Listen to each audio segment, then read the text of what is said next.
Akíọdé Òjòdúbágà. Mo gbàdúrà fún gbogbo ènìyàn lónìí gẹ́gẹ́ bí ìríjú àti ikọ̀ Ọlọ́run wípé láti òní lọ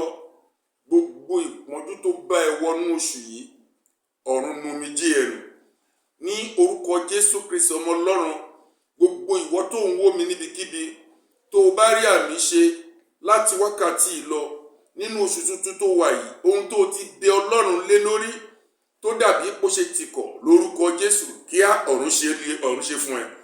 Nínú oṣù tó wà yìí, mo pàṣẹ fún ẹ̀yin ìṣẹ̀dá tí ayé ti dá dúró sójú kan, ẹ̀yin ìṣẹ̀dá tó ti tọ́jú àṣeyọrí yín sínú agbára òkùnkùn àwọn àgbà,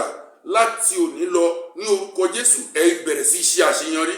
Gbogbo ẹ̀yin tí ẹ pé ẹ lógo ẹ rógolò lónìí, mo sọ àsọtẹ́lẹ̀ nínú oṣù